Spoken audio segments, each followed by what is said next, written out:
The sun had barely set over Lagos when Judith Anderson thought peace had finally returned to her life. Forgiveness had become her balm, her way of closing the painful chapter of betrayal and near death. By forgiving Williams, her former husband, who once tried to bury her alive, she believed she had silenced the ghosts of her past. Williams himself was now a free man, stripped of wealth and status, living in regret, crying in small rooms at the outskirts of town about how greed had ruined him. But Judith had forgotten one man, Dr. David Ofori. He was the family doctor who, under pressure and promise of riches, had injected Judith with the substance that mimicked death.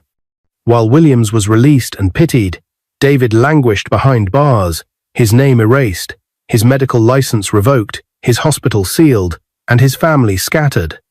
His wife sent him divorce papers. Worse still, his 2 daughters had died when she couldn't afford their surgeries. The news broke him completely. From his prison cell, bitterness hardened into something darker. Judith and Benjamin destroyed my life, he muttered to himself, night after night, refusing to admit that his own choices had paved the way for his downfall. Dr. David began scheming. He made friends in prison, men like Scar, a brutal gang leader with scars across his face, and Simon, a sharp-eyed conman with a history of violence. Together, they dreamed of escape, of revenge, of one last strike against the world that had rejected them. It was on a humid Tuesday morning that the news broke. 3 prisoners had escaped from the maximum security prison in Ogun State. Among them was Dr. David Ofori. The headlines raced across the nation. Convicted doctor escapes with gang members. David Ofori, ex-family doctor of Anderson dynasty, on the run. Inside her mansion, Judith sat frozen in her living room, the newspaper trembling in her hands. George, her husband, paced the floor with a worried expression. "George," she whispered, her voice breaking. "He will come for me. He has nothing left to lose." George clasped her shoulders. "Calm down, Judith. We'll tighten security. The police will find him." But Judith wasn't convinced. Her heart pounded with dread. The one man she had forgotten to forgive was the one man who refused to forget her. Without wasting time, she reached for her phone and dialed Benjamin. Within the hour, Benjamin and his wife Juliana arrived at the mansion. Benjamin, still carrying the humility of his past, yet the strength of his reborn life, sat opposite Judith and George. "This is no ordinary threat," Benjamin said grimly. "David will not stop until he tries to destroy everything." Judith nodded, tears welling in her eyes.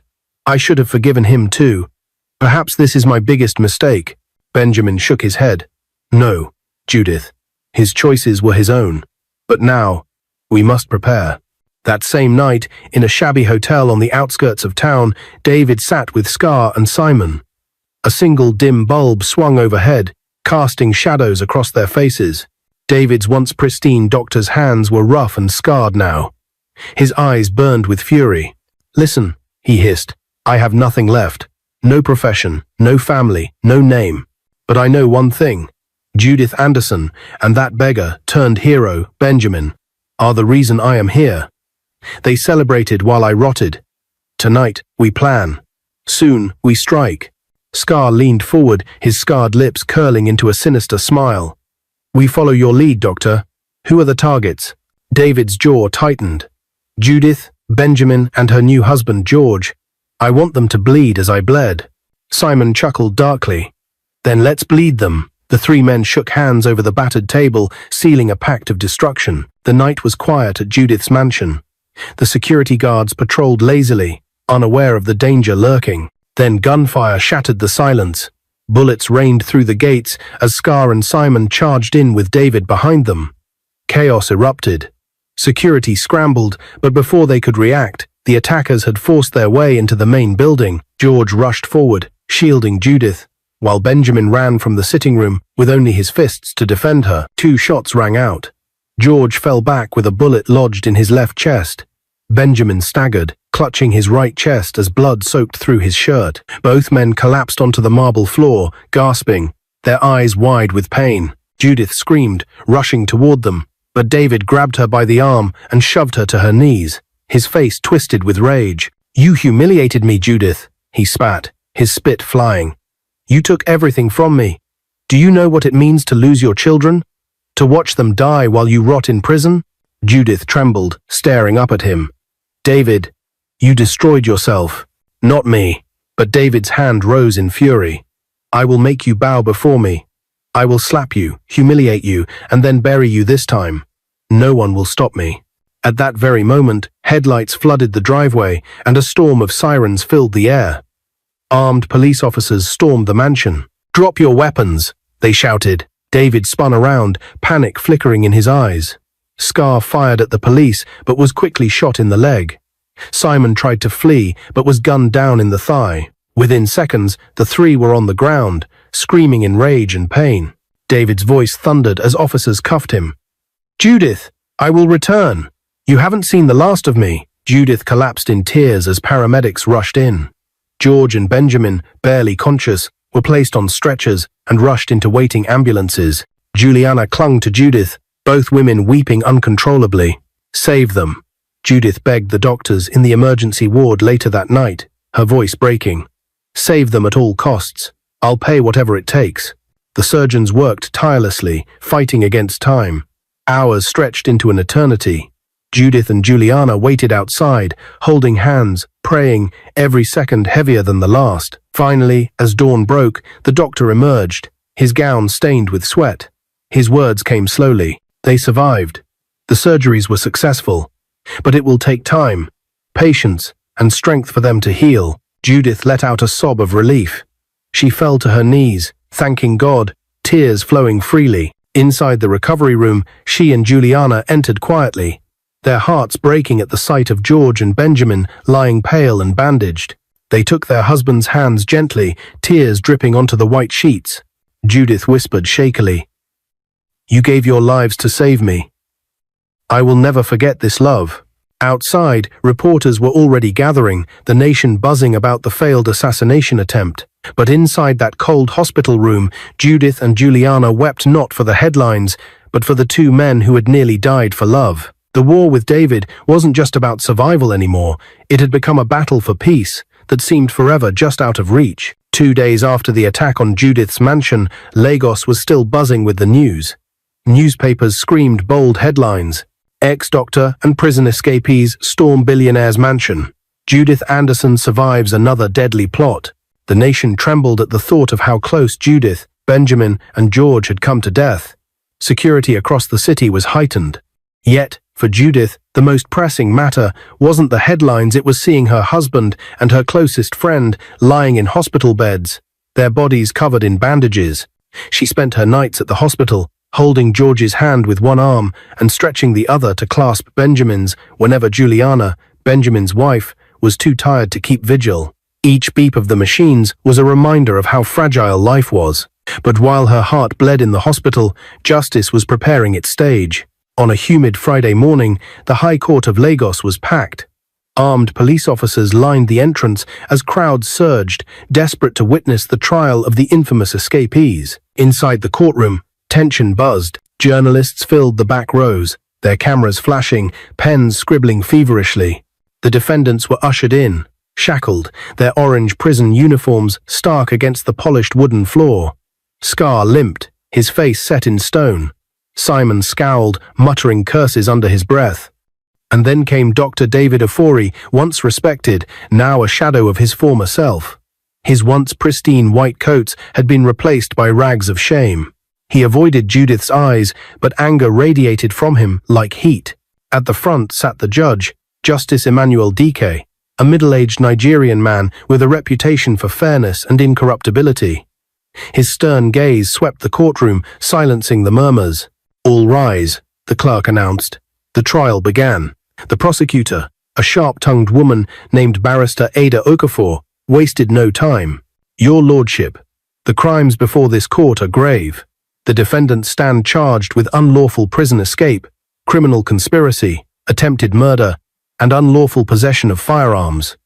On the night in question, they stormed the home of Mrs. Judith Anderson with the intent to kill. 2 men, Mr. Benjamin Okeke and Mr. George Anderson, were shot and left for dead. By divine providence, they survived. But let us be clear, the intent was murder. Gasps filled the courtroom. Ada continued, her voice rising with passion.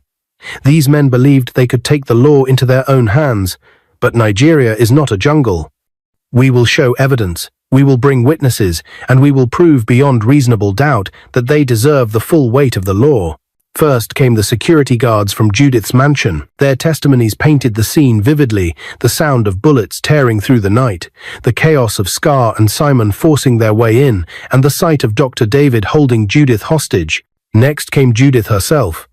She walked into the witness box in a simple black gown, her head held high despite the tremor in her voice. Dr. David was once my family doctor. I trusted him. But that night, I saw a man I no longer recognized. He pointed his fury at me, saying I ruined his life. Yet it was his greed, his choices, his betrayal of his oath as a doctor that brought him here. David smirked from the dock, shaking his head, but the weight of Judith's words hung heavy in the air. Benjamin's wife, Juliana, also testified, her voice breaking as she recalled holding Judith's hand in the hospital waiting room, praying that Benjamin and George would live. The final witness was the lead police officer who led the rescue. He confirmed the confrontation, the shootout, and the arrests. When it was time for the defense, David shocked the courtroom by choosing to speak for himself. He stood, his chains clinking. "Your Lordship, I admit to my actions. Yes, I entered Judith Anderson's mansion. Yes, I raised my hand against her. But ask yourself, who made me what I am today? I was a doctor, respected. My daughters looked up to me. But because of Judith and her beggar friend, I lost everything. My daughters died because I couldn't provide. My wife abandoned me. And what did Judith do? She forgave her husband, but left me to rot." His voice cracked into a roar. "I am not the villain here, I am the victim." The courtroom erupted into murmurs. Some shook their heads in disgust. Others whispered in pity. Justice Dyke banged his gavel. "Order!" Scar and Simon added nothing. Their silence spoke louder than words. They had followed David, and now they would pay with him. After hours of arguments, Justice DK rose, his black robe flowing as he prepared to deliver judgment. The courtroom stilled. Dr. David Afori, Scar Okeke, and Simon Ubar, you stand guilty on all charges: unlawful prison escape, attempted murder, conspiracy to commit multiple murders, and unlawful possession of firearms. This court recognizes that you, Dr. Ofori, once bore the noble title of physician. Yet you betrayed your oath to save lives. You allowed greed to corrupt you. Instead of remorse, you embraced bitterness and violence. Nigeria cannot allow such lawlessness to thrive. Therefore, this court sentences you to death by hanging. The words struck the courtroom like thunder. Gasps echoed, followed by silence so heavy it was suffocating. David's face twisted, his eyes wide with rage. "This is not the end," he screamed as officers dragged him away. "Judith, Benjamin, you will remember me. You will remember." Scar and Simon struggled as well, but the chains held firm.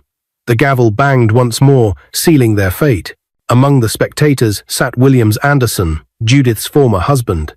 He bowed his head as the judgment was pronounced, shame burning his face. He knew the truth. It was he who had first drawn David into the dark plot against Judith years ago. After the session ended, Williams approached Judith outside the court. For the first time, the proud man humbled himself, dropping to his knees before her. "Judith," he said hoarsely, "forgive me again. If I had not begun this evil years ago, David would not have walked this path. His blood, his fall, it began with me. I destroyed everything with my greed. Please, forgive me once more." Judith's eyes filled with tears.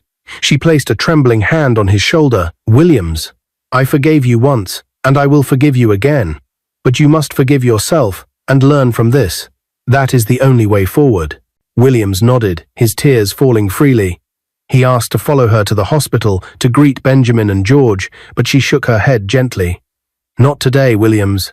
Some doors must remain closed." Back at the hospital, Judith rushed to the ward where George and Benjamin were recovering. She stood between their beds, holding their hands tightly.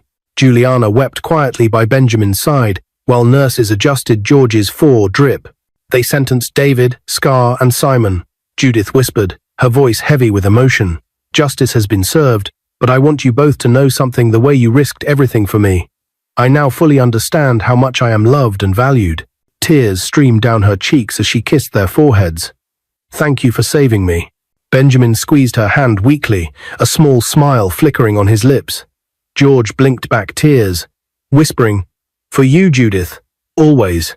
The nightmare was over, at least for now. The hospital corridors smelled of antiseptic and quiet hope.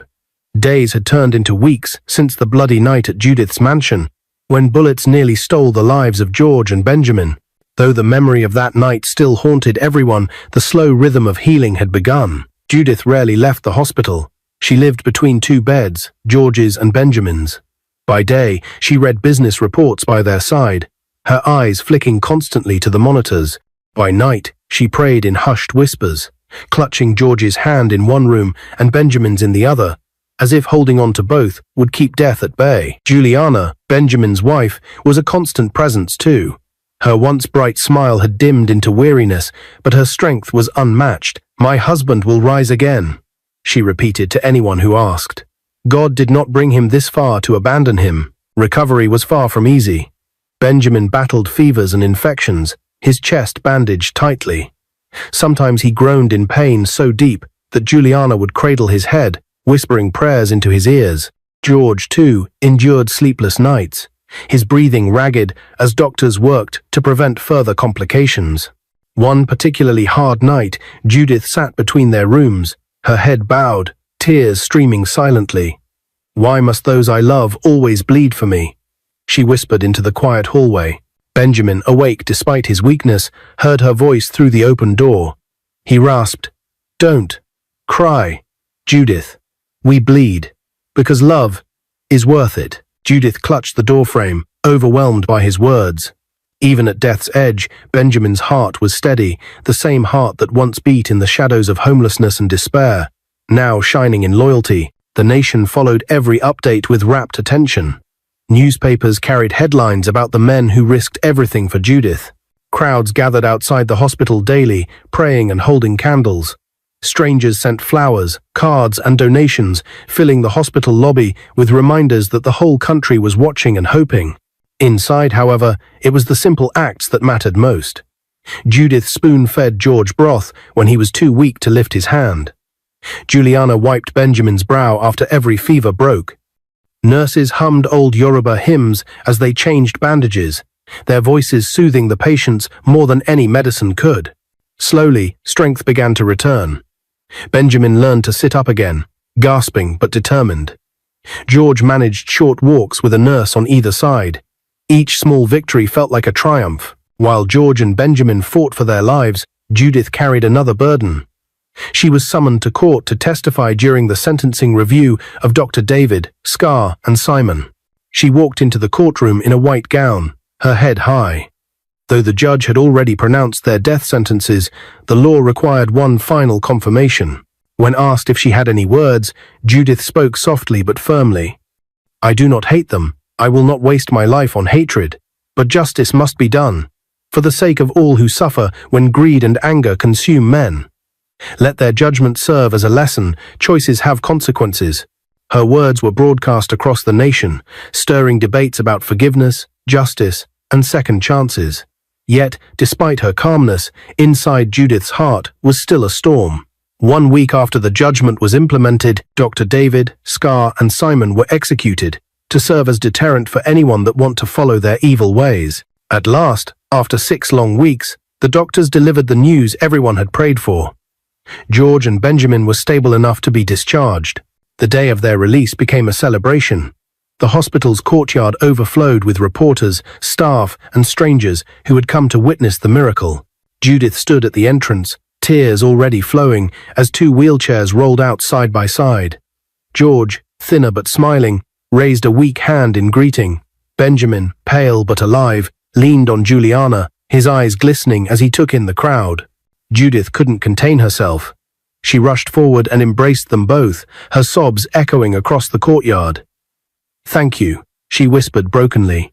"Thank you for saving me, for proving to me again that love is stronger than hate."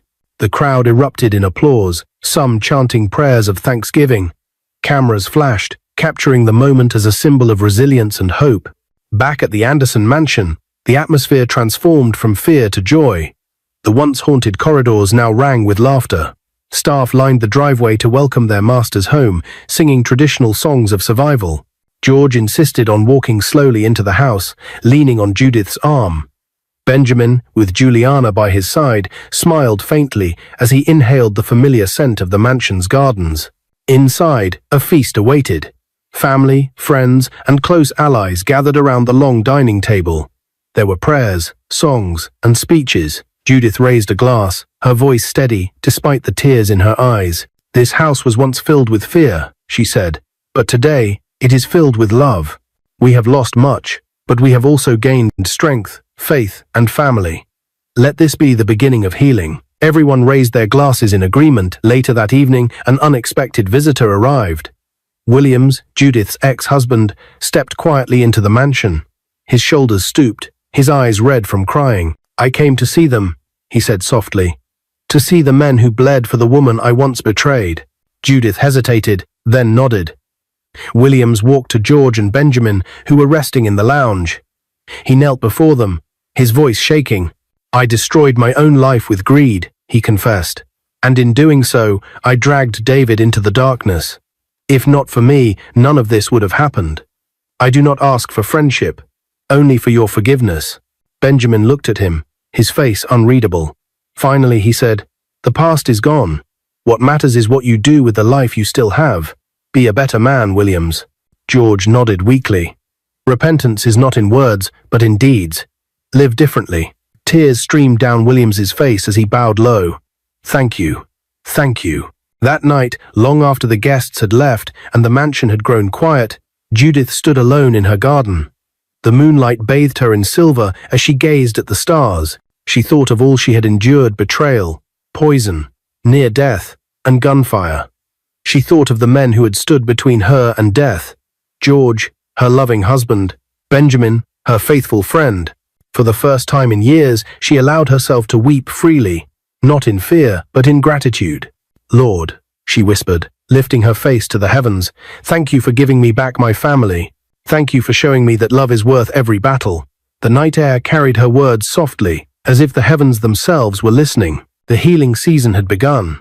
George and Benjamin would need months of therapy to regain their strength, but the worst was over. Life at the Anderson mansion slowly returned to normal.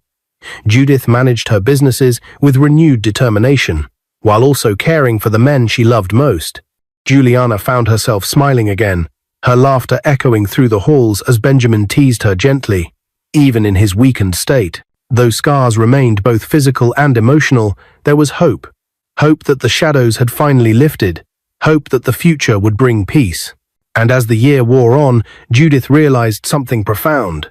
Survival was not just about living through the storm, it was about learning to dance again when the storm had passed. For the first time in years, Judith Anderson believed she could dance. The Anderson mansion, once marked by the echoes of betrayal and pain, was now filled with laughter, warmth, and the steady rhythm of a family healing.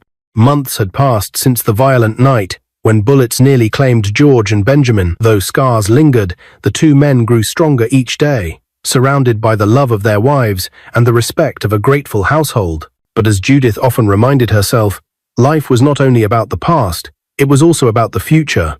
And in that mansion, the future had two names: Jonathan and Eliana.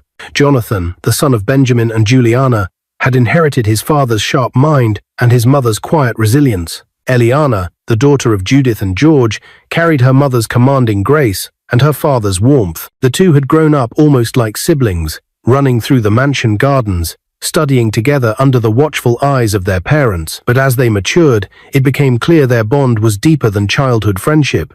Jonathan often lingered by Eliana's side, carrying her books, listening to her dreams of becoming an engineer. Eliana, in turn, admired his humility, his ability to laugh even when life felt heavy. Their parents noticed, but said nothing. When the time came for them to leave for university, Jonathan and Eliana both chose the same path: software engineering. Their acceptance letters arrived on the same day, and the mansion erupted with joy. At the University of Lagos, their bond only deepened. They were inseparable, studying together in the library, coding late into the night, walking hand in hand through the campus gardens. Eliana was brilliant, often leading group projects with natural authority. Jonathan, patient and innovative, complemented her perfectly. Professors often remarked, Where you see one, the other is not far behind. Together, they became known as the Anderson duo, admired not just for their intelligence, but for the way they supported one another. But beyond academics, their friendship had quietly transformed into something neither of them could ignore. One evening, as the sun dipped below the horizon, the two sat on a bench overlooking the lagoon. The orange glow set on the water, and a soft breeze carried the scent of salt. Jonathan cleared his throat, his fingers fidgeting with the strap of his bag. "Eliana, have you ever wondered if maybe we're meant for more than just friendship?" Eliana turned to him, her heart racing. For years she had felt it, the way her pulse quickened when he smiled, the way she missed him when he was gone. "Yes," she whispered, her voice barely audible. For a moment, silence hung between them, heavy but beautiful. Then Jonathan reached for her hand, his palm trembling. "I don't want to imagine a future without you." Eliana smiled through tears. "Then don't." Their fingers intertwined, sealing a quiet promise of love. The years passed quickly. Together, they excelled, graduating at the top of their class. On graduation day, their parents filled the auditorium, clapping with pride as their children walked the stage in flowing gowns. Judith's eyes glistened with tears as she leaned toward Benjamin.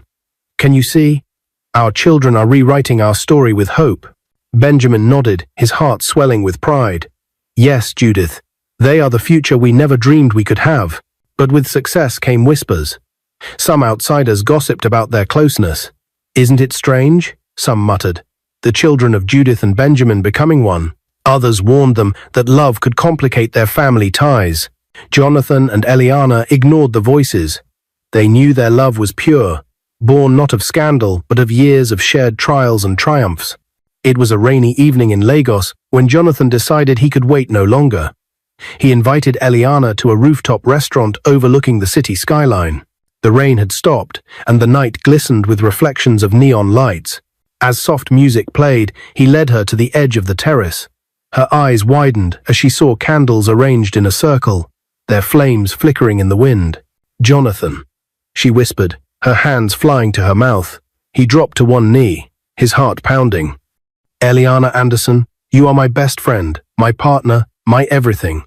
We have walked together through laughter and tears, and I can't imagine my life without you. Will you marry me?" Tears streamed down Eliana's cheeks as she nodded, unable to find her voice.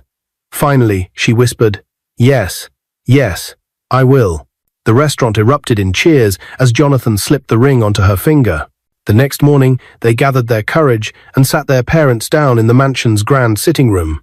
Judith and George on one side, Benjamin and Juliana on the other. Jonathan held Eliana's hand tightly. "We have something to tell you," he began, his voice steady. "We are in love, and last night I asked her to marry me. She said yes." Silence filled the room. Judith and Benjamin exchanged glances. For years, they had silently wondered if this day might come. Judith's lips trembled as she spoke. "Jonathan, Eliana, your bond is special. It began in innocence and grew in love. Who are we to stand in its way?" Benjamin nodded, his eyes misty. "If our story could not be written together, then let it be written through you. You have our blessing." Juliana wept openly, clapping her hands in joy. George laughed warmly, rising to embrace them both. The decision was unanimous. Love would triumph once again. The months that followed were filled with excitement. Tailors stitched elaborate gowns, caterers planned feasts fit for royalty, and decorators transformed the grandest hotel in Lagos into a palace of light and flowers. The wedding was dubbed the Wedding of the Year, with dignitaries, celebrities, and business moguls in attendance. But for the family, it was more than a social event. It was a union of love and survival. On the morning of the wedding, Judith watched Eliana in her bridal gown, her heart full. "My daughter," she whispered, "you are proof that light always follows darkness. Shine today." Eliana embraced her mother, tears staining her veil. "I will, Mama. Because you taught me how." Benjamin adjusted Jonathan's tie, pride glowing in his eyes. "Son, you are the man I prayed you would become. Take care of her, as I once took care of Judith." Jonathan swallowed hard, nodding. "I will, Papa. Always." As Eliana walked down the aisle, escorted by George, her eyes met Jonathan's. He stood at the altar, his heart in his throat, watching the woman who had been his companion through every season of life. The ceremony was breathtaking vows, spoken through tears, rings exchanged with trembling hands, and a kiss that sealed not just their love, but the bond of two families forever entwined. Judith and Benjamin sat side by side, their eyes meeting across the aisle. No words were needed. Their children had accomplished what life had denied them, a union of hearts, built not on betrayal or regret, but on love. The celebration lasted late into the night, the ballroom alive with music and dancing. For Judith, George, Benjamin, and Juliana, it was more than a wedding. It was redemption. The seeds of tomorrow had bloomed into a future brighter than they ever imagined. The months following Jonathan and Eliana's wedding felt like a dream. The mansion that had once been haunted by betrayal and bloodshed was now filled with music, laughter, and the aroma of shared meals. Guests streamed in and out, relatives visited often, and neighbors marveled at how two families, once torn by tragedy, now lived as one. Benjamin often found himself sitting under the tall almond tree in the courtyard, watching Jonathan and Eliana return from work at Anderson Holdings. Their youthful energy reminded him of his own journey. The boy who once slept under a bridge, mocked and forgotten, now had a son thriving in love and success. Juliana would come out to join him, slipping her hand into his. "See, Benjamin," she would whisper, "our tears watered this garden. Now we are harvesting joy." Judith, too, lived with new light in her eyes.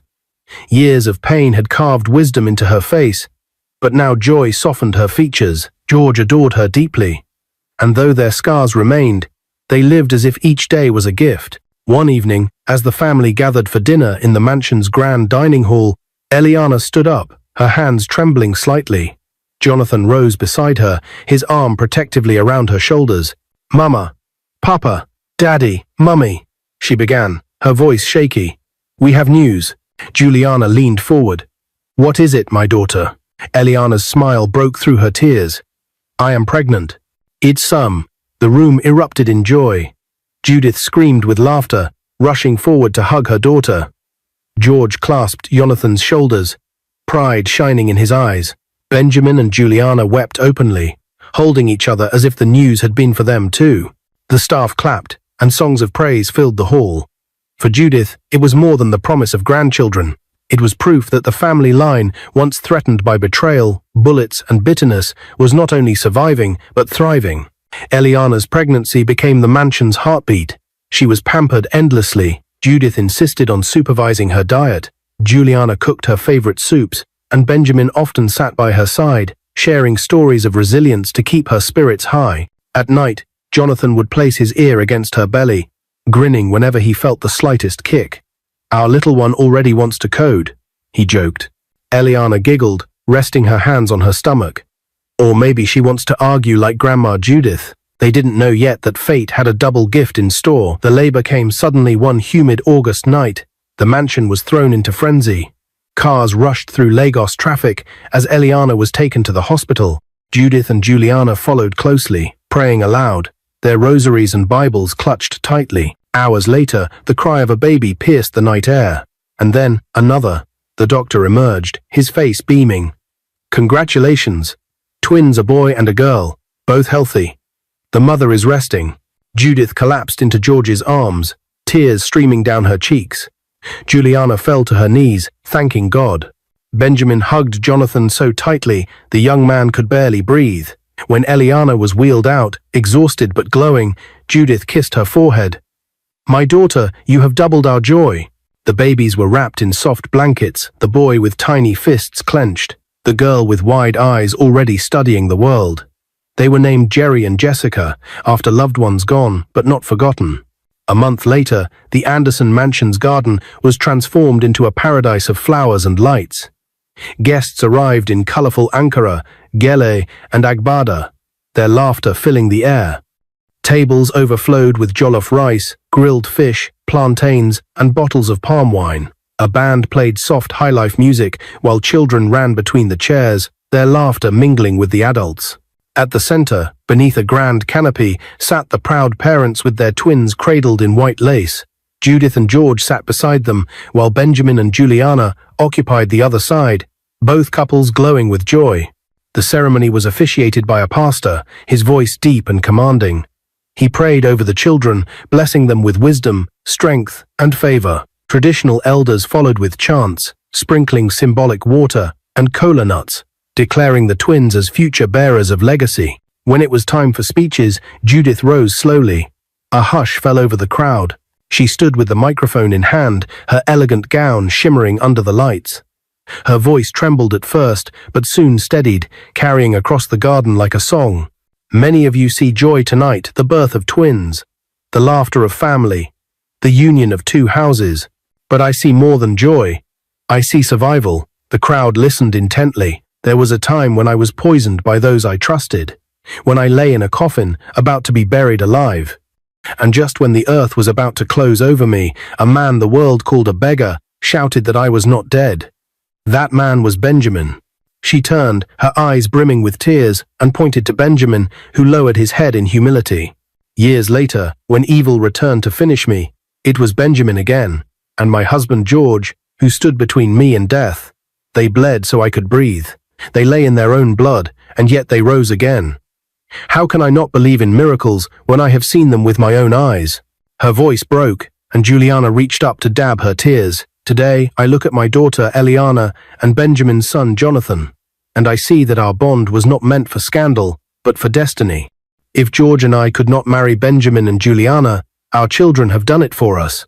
And tonight, we are more than in-laws. We are one family. The crowd clapped, some wiping their eyes. Judith lifted little Jerry and Jessica, her voice rising. These children are the proof that evil does not win, that kindness, courage, and second chances are stronger than betrayal and bullets. We are not just survivors. We are more than survivors. We are a family. The applause was thunderous. Music swelled, drums rolled, and guests erupted in song. Later that night, after the guests had gone and the mansion was quiet again, Judith sat alone in the garden with Benjamin. The stars glittered above them. "You know," Judith said softly, "there was a time I thought I would never forgive you for saving me." Benjamin chuckled weakly. "Forgive me? For stopping your burial?" "Yes," she smiled, "because in saving me, you tied our lives together forever. And sometimes that bond was too heavy. But now I see, it was God's plan." Benjamin looked at her with gentle eyes. "We walked through fire, Judith, and yet here we are, watching our children's children play under the same roof." Judith nodded, tears shimmering in her eyes. "Yes, here we are." They sat in silence, the weight of years between them. Not heavy anymore, but golden, like memories polished by time. In the years that followed, Jerry and Jessica grew strong, loved by both households. Jonathan and Eliana balanced their roles as young parents and rising engineers at Anderson Holdings. Their love became an example to many that no matter the scars of the past, new stories could still be written. George and Judith devoted themselves to philanthropy, building schools and hospitals in memory of those lost. Benjamin and Juliana, too, started a foundation for the homeless, ensuring no one would endure the despair Benjamin once knew. Together, they built more than companies. They built legacies of kindness and resilience. 10 years later, the Anderson Mansion's garden once again hosted a gathering. But this time, it was not for tragedy, nor even a wedding. It was a reunion of generations. Jerry and Jessica, now lively children, played with their cousins under the watchful eyes of grandparents. Jonathan and Eliana stood side by side, their arms around each other, smiling at the future they had created. Judith, older now, her hair touched with silver, stood at the edge of the garden, watching with tears of joy. George came to stand beside her, slipping his arm around her shoulders. "Look at them," he whispered. "This is what survival looks like." Judith nodded slowly, her heart full. "No," she said, her voice soft but firm. "This is what grace looks like." The garden echoed with laughter, the sound of children running, and the warmth of family bound by love and forgiveness. For Judith, for Benjamin, for George and Juliana, the journey had been long and painful. But standing there, surrounded by the legacy of their sacrifices, they knew the truth. They were more than survivors. They were a testimony. What is your view about this story? Where are you watching from? If you enjoyed this story, comment, share, and subscribe to our channel for more interesting stories.